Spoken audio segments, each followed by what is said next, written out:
Now it is our practice to have at every Rosh Hashanah and Yom Kippur service a personal prayer shared by one of our members, and I'm honored to invite Thalia Krakower to share her personal prayer. It's okay, I can stand to the side. Shana Tova. Shana Tova. Yehi Ratzon Milfanecha. May it be your will that we will all feel seen. May our pain fuel our voices and our loneliness inspire empathy. And may we find the courage to look towards others in pain. Ya'aleh tachanunenu me'erev. May our supplication ascend from the evening. V'yavo shavatenu miboker. And may our cry come from the morning. Between the evenings and the mornings are our nights, when we find our darkest hours, our hearts beating the rhythm of solitude. In the night, we know no one else can grieve our losses, and no one else can overcome our fears for us. I know the night well.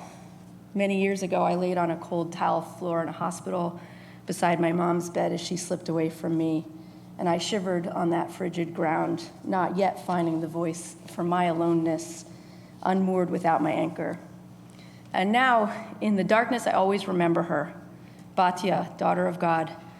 Not a doctor or a nurse, she was the greatest healer I ever knew.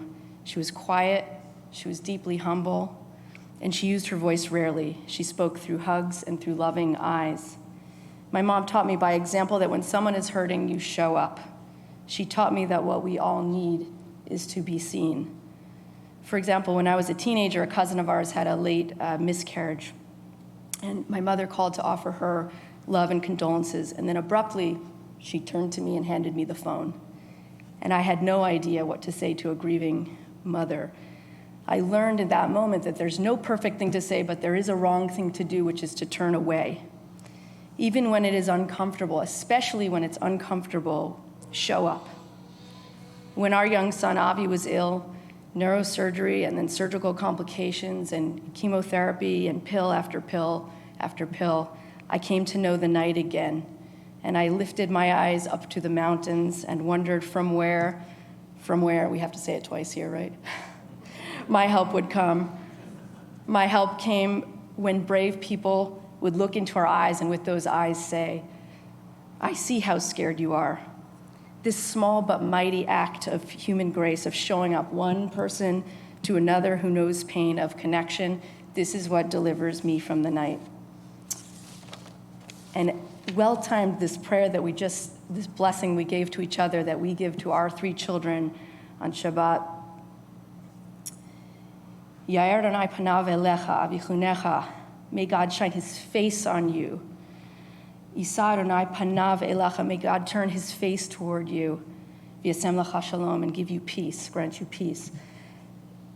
This peace, I believe, happens when we shine our faces upon each other and we turn our faces toward each other. The isolation of the night can be paralyzing. It can also be empowering. I alone know this pain, and I alone have the privilege to use that pain for good. And after drying our tears in the light of the dawn, may we find the strength to lift our eyes and to see and comfort others until the evening comes. In the quiet of nights alone, may we find our voices, and may we sing together when the morning comes. Shana Tova. Shana Tova.